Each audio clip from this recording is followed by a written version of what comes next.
And we are live. Good afternoon, future students and parents, family members, and supporters of future CMU Chippewas, and welcome to Central Michigan University's virtual Fire Up Friday. Here at CMU, we like to recognize the diverse nature of our supporters, our family members, and parents. And so throughout this presentation, you'll hear these terms used synonymously. Welcome, everyone. How are we? Fired up, I hope. My name is Kayla Harper Bates, and I am the Assistant Director of Undergraduate Admissions at Central Michigan University. I have the pleasure of working for this fine institution and the pleasure to host today's event. I am also a very proud and very fired up two-time alum of CMU. The Office of Undergraduate Admissions would like to thank you all for tuning in today, where we will take the time out to talk about living learning communities at CMU. Please note, this Fire Up Friday will be focused on the programming side and benefits of these programs. Therefore, if you have any questions specifically about housing, feel free to contact the Office of Residence Life. We will provide their contact information in the chat box below. During this live stream, feel free to post any questions that you may have about our residential colleges in the comment section below, and I will have my fellow admission colleagues, Jill Irving, Patricia Young, and Alicia Norman, who will be there to provide answers for you throughout the session. Additionally, we will have a Q&A that we can ask questions to our panelists on the screen with me today. Overall, our goal is to get all of your questions answered and to get you fired up by bringing CMU into your home virtually. So let's begin with introductions. Please welcome peer mentor of the Health Professions Residential College, Paige Prokrivka. Hi, everybody. Next, please say hello to the Director of Education and Human Services Residential College, Jill Ballier. Hi, everybody. And lastly, please give a warm welcome to Jessica Ruby, who is the Coordinator of Professional Development for the Business Residential College. Hi, everyone. And Jessica, we will begin with you. Tell us more about your academic college. All right, thank you, Kayla. Let me just pull up my slides here.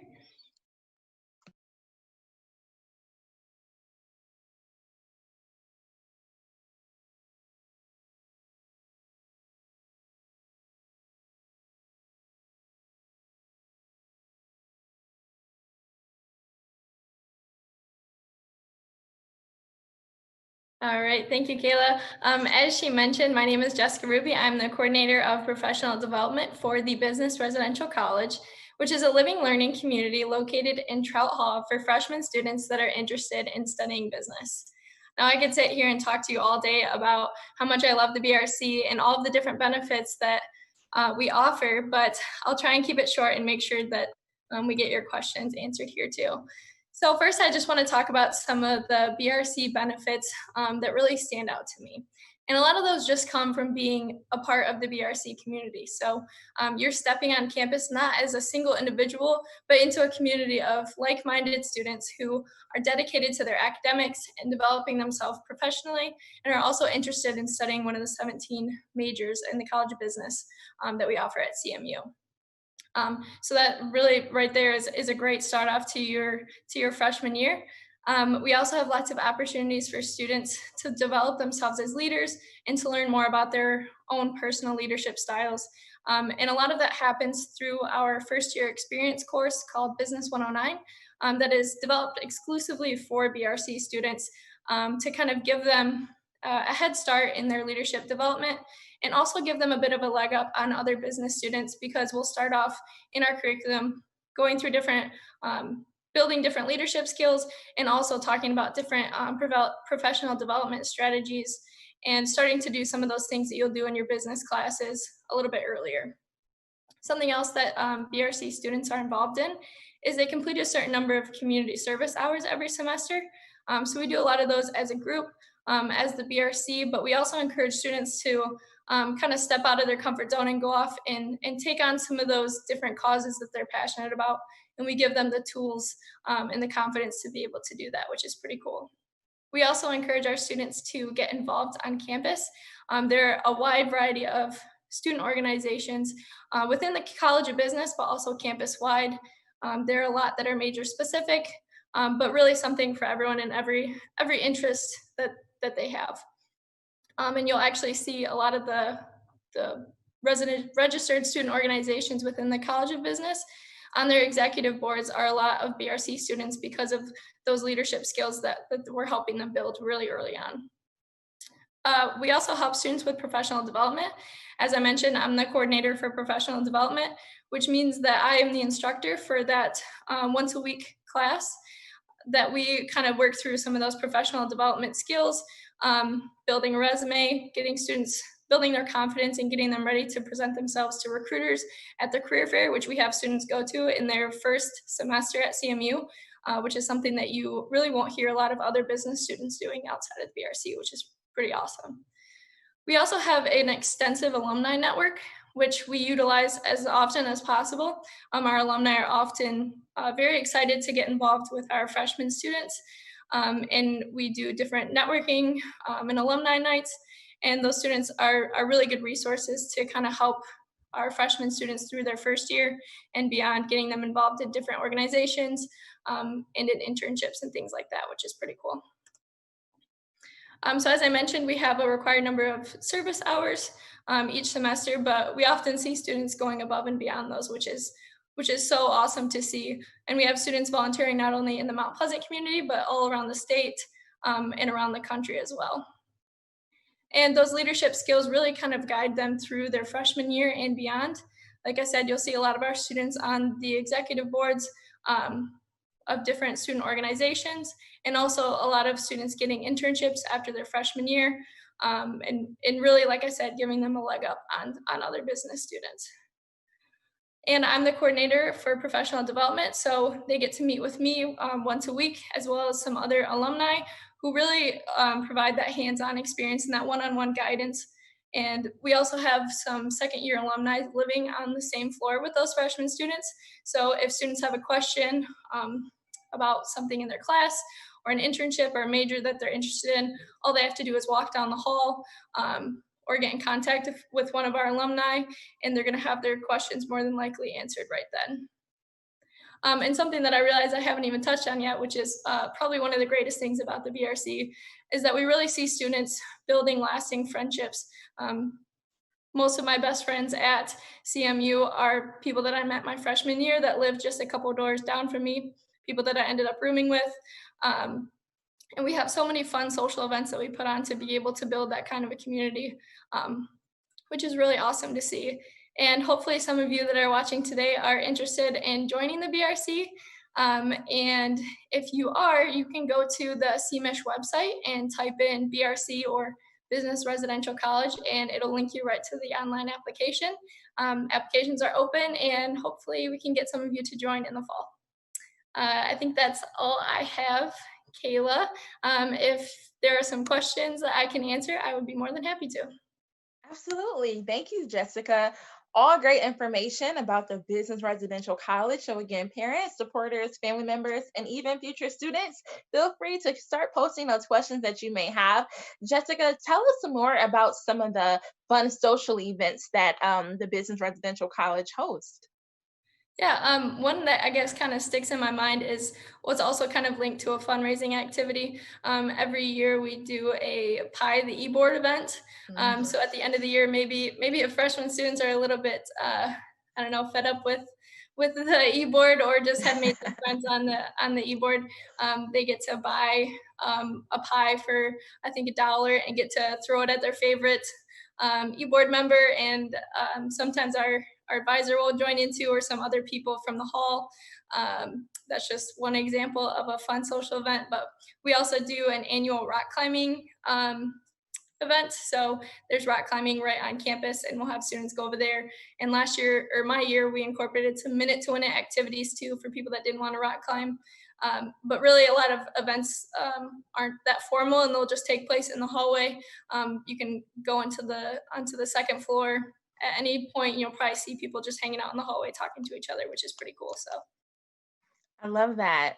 Perfect. Another question that we have coming in, can students still join the BRC? And can you explain again, how do they do that? Like, take us step by step through that process, please. Yeah, of course. So there are still available spots for the BRCU starting in the fall.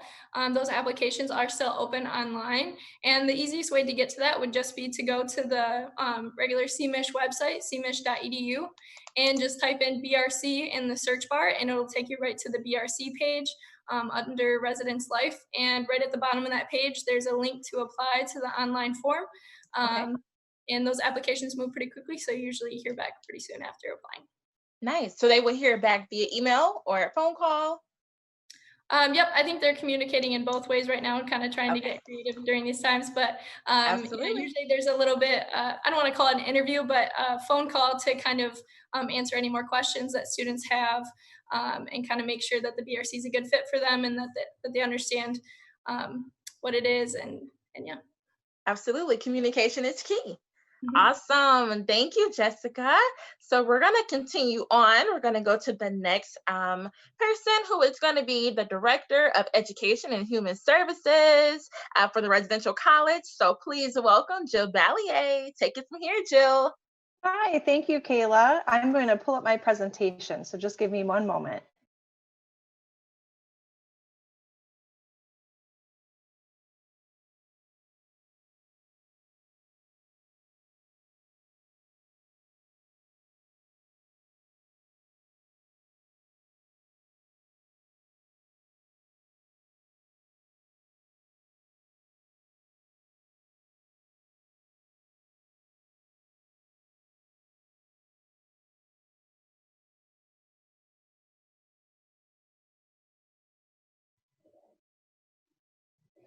Awesome. Well, thank you. My name is Jill Ballier. As Kayla mentioned, I'm the director of the Education and Human Services Residential College.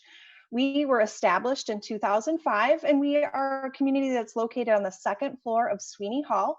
And we support freshmen and transfer students who are pursuing education and human services related professions. Students who choose our community have opportunities to focus on their academics, community building, service learning, leadership skills, and professional development directly connected to their program interests.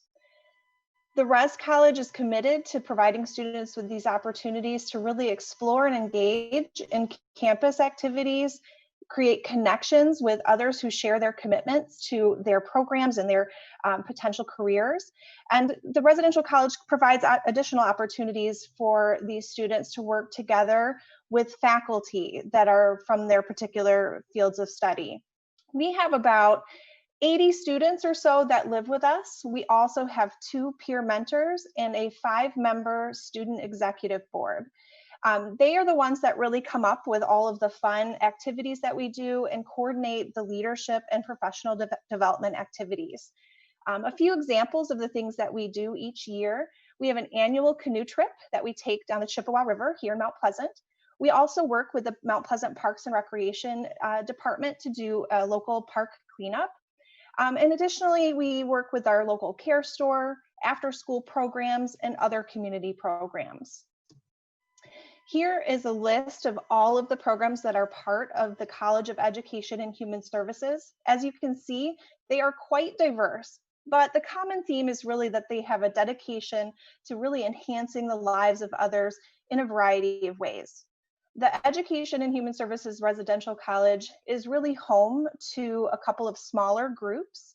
We are home to the Future Educators Learning Community, which is a small community within the residential college that take 3 linked courses, and they integrate material and assignments to deepen learning and knowledge related to teacher leadership. We also are home to the STEM Education Scholars, and this is a scholarship program for students that are committed to the advancement of STEM education.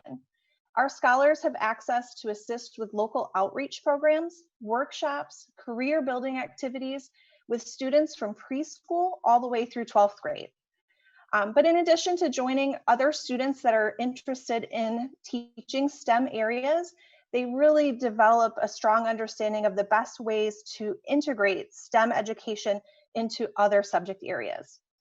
We also have space available in our community, and we would love for you to join with us. And again, similar to the Business Residential College, you can search the EHSRC on the CMU website, and we would love to have you live and learn with us this fall. But I would love to take some questions if anyone has any. Absolutely. So yes, if you have a student or students, if you are interested in the College of Education and Human Services and want to be a part of the residential college, start posting questions right now. We will take those and pass them off to Jill. Jill, we're going to come right back to you with those questions. I see we have a question for Jessica from Cynthia, who asked, my daughter is an athlete and lives in that dorm. Can she consider being a part of the BRC and not live in the associated dorms if it applies to her major? Yeah, thank you, Kayla. So part of the BRC is that residential part. So we really, like I said, one of the major benefits is just being a part of the community and living there with your other students who are studying business. And the nature of the programs that we put on often take place right in the dorm in the evening and things like that. So typically we will have students living on our floor if they are a part of the BRC. So I would say I think some athletes have lived over in North Campus. So I think it is a possibility if you're able to live in Trout Hall instead of over on East Campus with the athletes. But like I said, typically part of the residential college experience is living on the floor with those other students. Thank you for that answer, Jessica. All right, Jill, we're coming back to you. Here we go. The first question is, what are some key items my students should pack when living in the living learning communities? What are some things you would recommend? Oh, that's a really great question. I would say that there's since we really are focused on community, I would consider items that would really maybe draw students into wanting to hang out with me. So I would consider, movies or maybe hammocks if the weather's good. Those types of things I think would be great to help build some of those community pieces.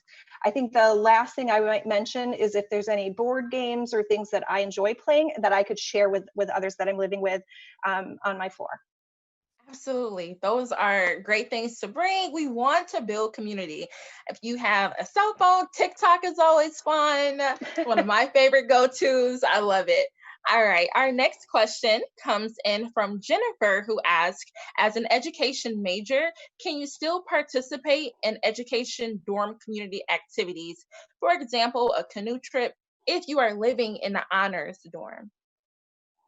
I would say yes, there's many opportunities to become involved in community opportunities. And so whether that's directly related to the residential college and their activities, or if it might be something that's related that is more connected to the Lars Lear location, if you're in the honors program, they may have some community activities as well. But the university as a whole also has a variety of options. So there's many ways to get connected and build community with fun things such as a canoe trip. Yes, I love that answer. Thank you so much, Jill. Community is a part of CMU. It's one of our C's for community. I love it. Awesome. All right. So again, if you have any additional questions for that, continue to post those in the comment section below. We are going to continue to move along to the next college, the next person. So please, everyone, welcome to the screen at this time. Paige, please welcome peer mentor of the Health Professions Residential College, Paige Prokripka. Paige, the floor is yours. Thank you, Kayla. Just give me a moment to pull up my presentation.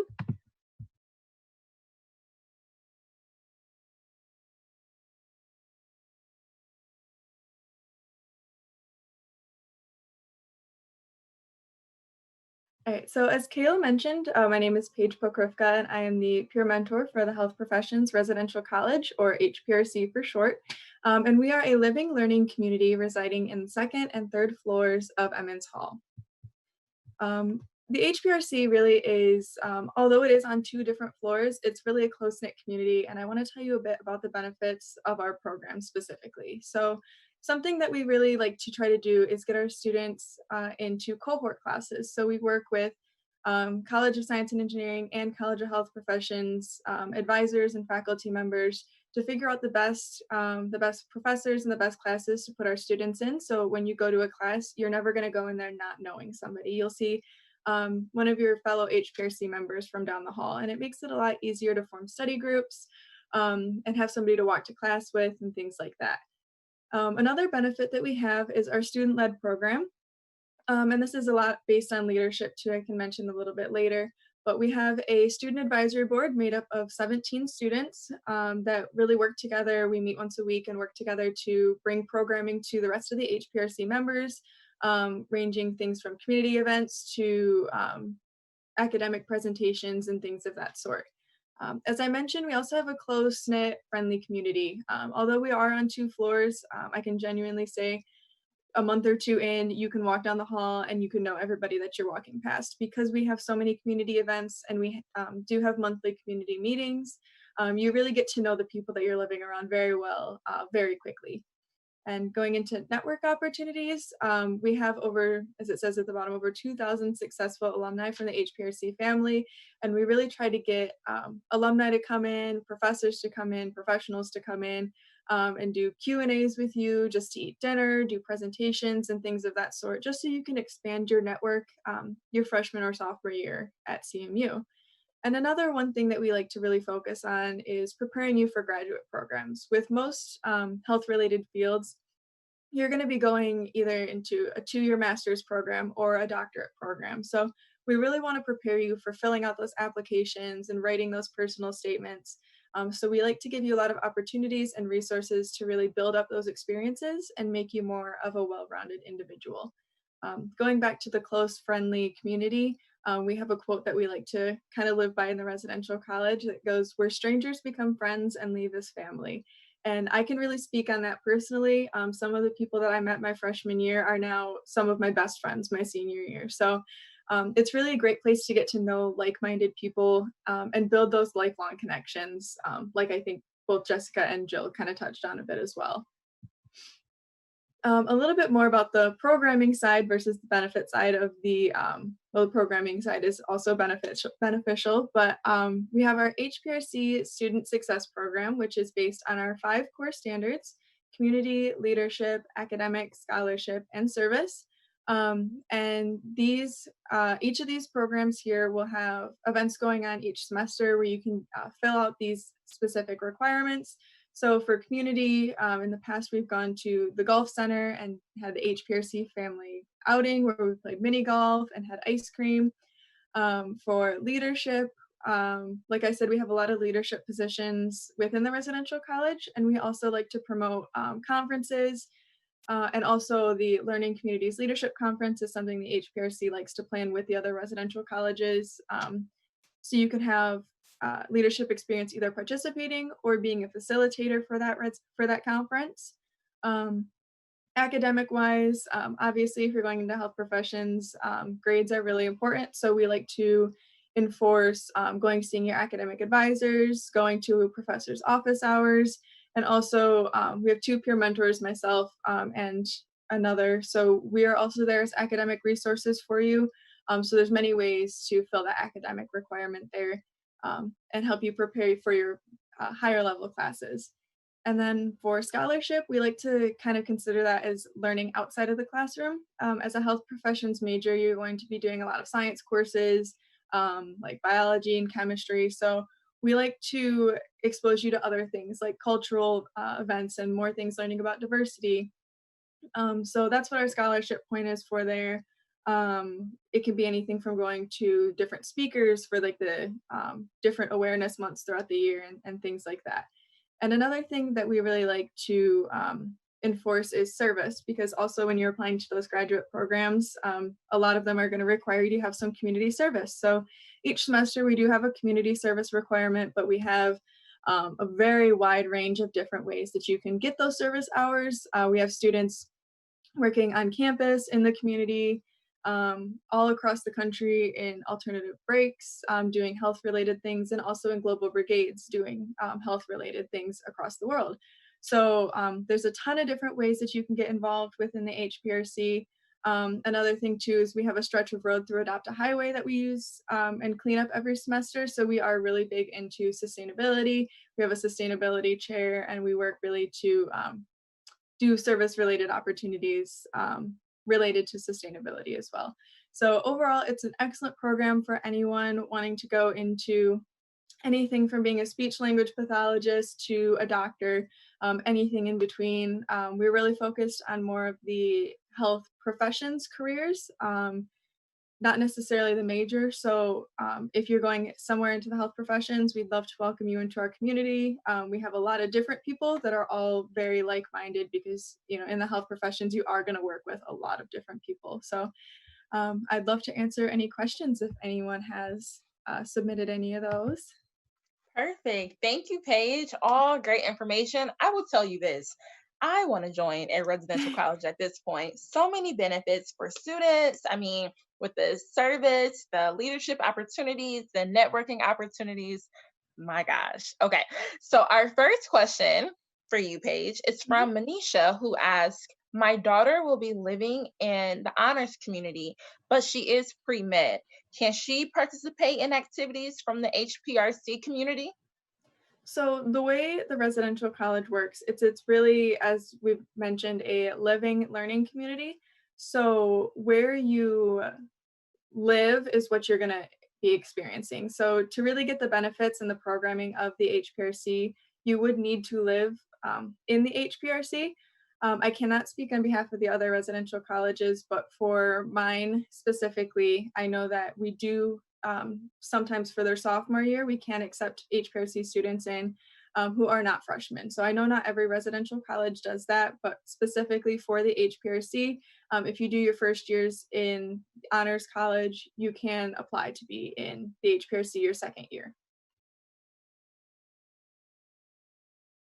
Sorry about that. I was on mute. Perfect. Good to know. All right. So there you have it, Manisha. Hopefully that answers your question. Our next question is, should a pre-med student live in the HPRC or the CSERC, which is the College of Science and Engineering Residential College? Okay, so between the two, it's the Science and Engineering Residential College, so CERC versus the HPRC. And really, you could be in either. It just depends on your preference. It just depends. We do have very similar programming, but it's a little bit different. So I would just recommend getting information for both, applying to both, as long as you get into one. Any residential college is a great residential college. So I would just say, I think they're going to be on next week. I'm not 100% sure, but yeah. No, absolutely. You are correct. Yes. Thank you for giving that information. The College of Science and Engineering will be on next week promoting their residential college. So we'll have Brooke Helm, who will be talking more about their opportunities available in that. So again, we heard from you today. Get to hear from them tomorrow. Like you said, very similar, but still some differences. So it's good to know both, right? Yeah. So get all the information and just figure out what's the best fit for you. Perfect. And can you tell us how often does your residential college collaborate with the College of Medicine?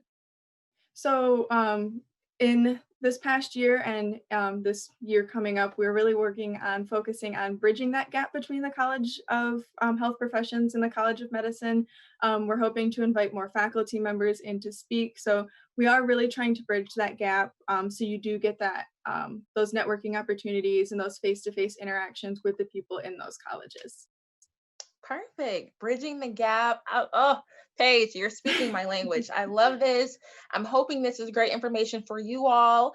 And I believe that is all of the, actually, I believe we have one more question. So another question that is coming in, it says, my daughter is a part of the Centralis Scholarship and she must live in Larzalier Hall. When can she transfer to the health professions community? So it would be kind of like the previous question. Your second year, once you've filled that requirement for the honors college, you could definitely apply to the health professions residential college and live there your second year. We're working on developing a second year program as well in the health professions residential college. So you can definitely still get those benefits and still get those networking opportunities and close friendships. Perfect. Jessica, I believe we have a question coming in for you now. Can you choose a non-business major for a roommate in the BRC? Yeah, so that really depends on the availability every year. So we typically reserve the floor for BRC students, but when housing starts to close and the applications close for the BRC and we do have available spots, that has been an option for students in the past, yes. Perfect. So, Jackie, hopefully that answers your question. If you all have any additional questions, continue to post them in the comment section below. We are going to begin to wrap things up, but we will still be in the comment section to answer any of the questions that you may have. Before we close, before we come to an end, a couple of notes. On June 5th, which is the next Friday, can you all believe we are in June already? We will be featuring our Living Learning Communities Part 2. So we do have 2 more that we want to feature for you all. So please come in and join us for that opportunity to learn more information about those residential colleges. Again, if you were not able to get all of your questions answered, or if you have more questions, continue to post in the comment section below, or you can contact our Office of Undergraduate Admissions for any of the questions you may have as well. We are open Monday through Friday, 8 a.m. to 5 p.m. So we look forward to helping you out there. All right. Thank you, everyone. Again, we hope to see you next week. Please stay safe, take care, and fire up chips. Bye.